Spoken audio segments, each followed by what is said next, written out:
Welcome back to Let's Talk Sports. I'm CJ Tully, and we have lots to talk about with players turning back the clock, some teams seriously starting to slump. Let's talk about it.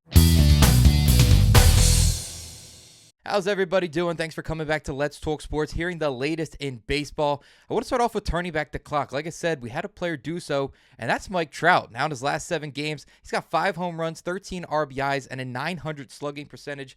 Mike Trout truly turning back the clock to some of his peak form.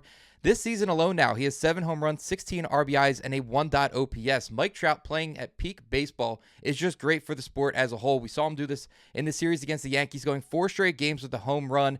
It's just phenomenal stuff. You saw him go back and forth in the one game with Aaron Judge with home runs. You've seen the past with the present. Just phenomenal stuff there by Mike Trout. And for me, the biggest thing is if he could stay healthy, which we know that has been his biggest downfall in his career, he could get an all-star bid to play in Philadelphia. Just imagine the crowd noise around Mike Trout. And as a Phillies fan, would love to see him come to Philly if he's continuing these numbers and staying healthy. He could be a big piece for this outfield. But Mike Trout, the Angels, starting to get it rolling. They split a series with the Yankees on the road. They're now 10-10 on the season. Their next team they're going to be facing is the Padres. They'll be at home. We're looking forward to seeing what they can do there. It's going to be a tough series. The Padres have been steamrolling teams. I'll get to that in just a bit. But Mike Trout, the biggest storyline here for the Los Angeles Angels. Moving on now to Sal Stewart and the Cincinnati Reds. I don't think a lot of people are talking about the Reds, and especially Sal Stewart in his rookie campaign. This season now, 7 home runs, 17 RBIs, 300 average, and a 1.0 OPS. Sal Stewart is making a real case for Rookie of the Year. He's been one of the biggest pieces for this Reds team,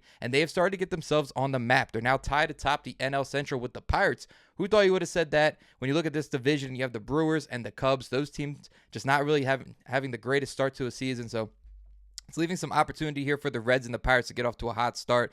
11-8, like I said, tied atop the NL Central with the Pirates. They've now won 2 of 3 against the Giants, and their next team they're going to be facing is at Minnesota. And we know the Twins have been rolling in the AL Central as well. Just crazy to see right now the state of AL and NL Central baseball. These are divisions that we don't usually talk about, but there are some great powerhouses right now to start the season. Not saying it's going to continue, but we've had some hot starts by some of these teams. Elly De La Cruz, another player who's been making his name known for this Reds team. I feel like he's kind of gone under the radar the past few years. Not many people talking about him as much as they were when he may have started his career and was really coming on the scene.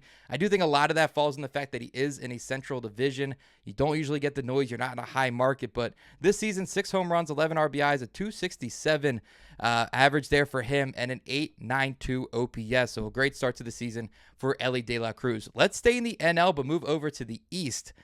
And then what's going on with the Mets? The Mets are really starting to met now on an 8-game losing streak at the time of this recording. Diamondbacks, A's, and Dodgers all getting the better of them. They just got swept by the Dodgers on the road. And you bring in all of these additions, and they're the biggest woes of this team. Now, you look at Luis Robert. He's one of the best additions this team has added.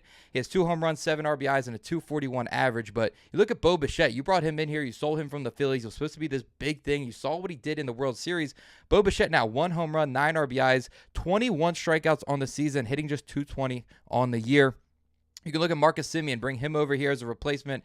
1 home run, 7 RBIs, a 194 average.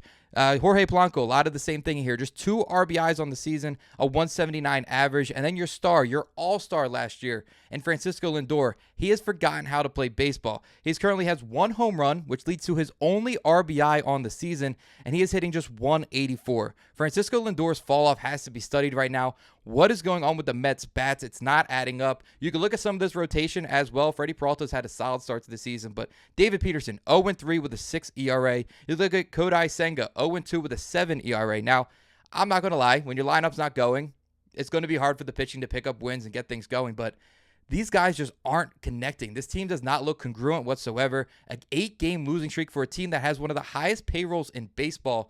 It's just not adding up. Juan Soto's been out hurt, so you can attribute that to what you will, but he wasn't having a great start to the season, even when he was on the field. The Mets are seriously on watch for a big collapse here. You look at the way the Braves have been playing, the way the Marlins have been playing.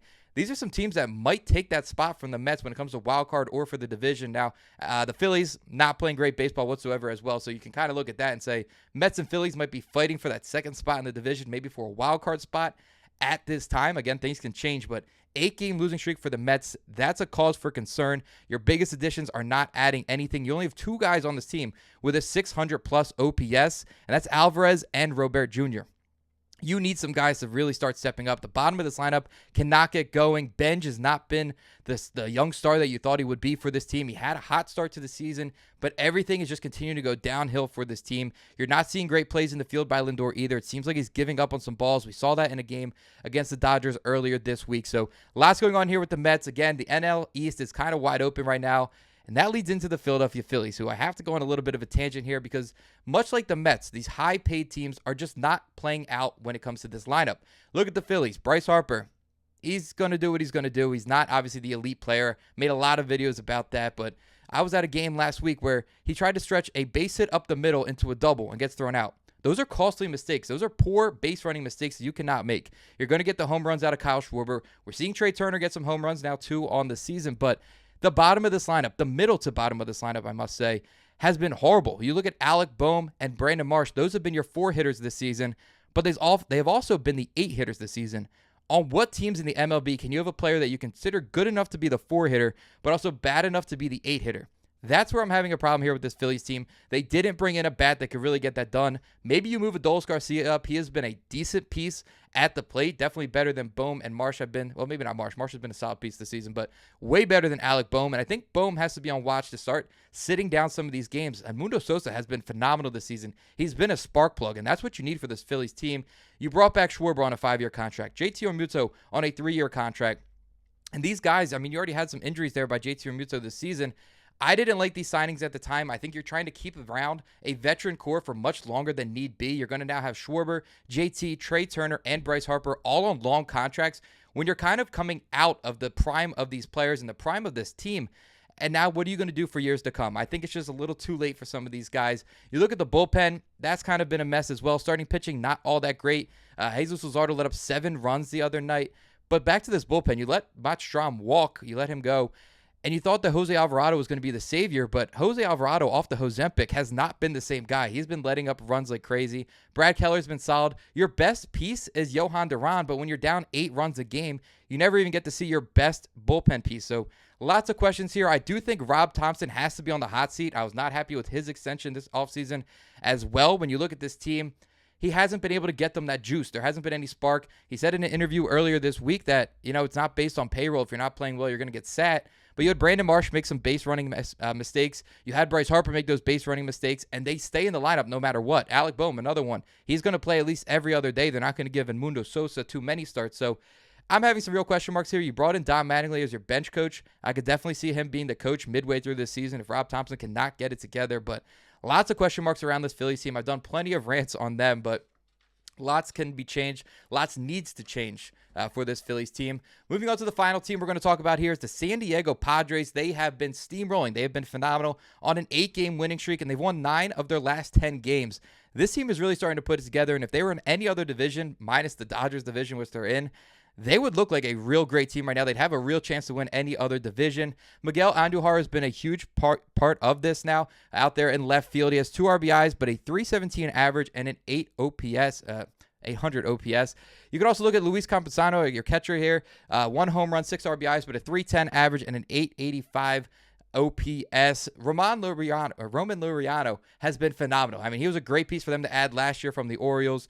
4 home runs, 13 RBIs, 290 average, and a 900 OPS. Roman Laureano has been a savior for this lineup when need be. And Mason Miller, I mean, we can't talk enough about this guy. He has been phenomenal since the end of last year coming into this year. A great pickup for the San Diego Padres. I know they gave up a lot in return, but this season, 6 saves, 0 earned runs, and he now has 23 strikeouts on the season. Phenomenal by him. And like I said, I'm always going to finish these weeks off with giving you guys a player that I think you guys should keep an eye on coming up this weekend.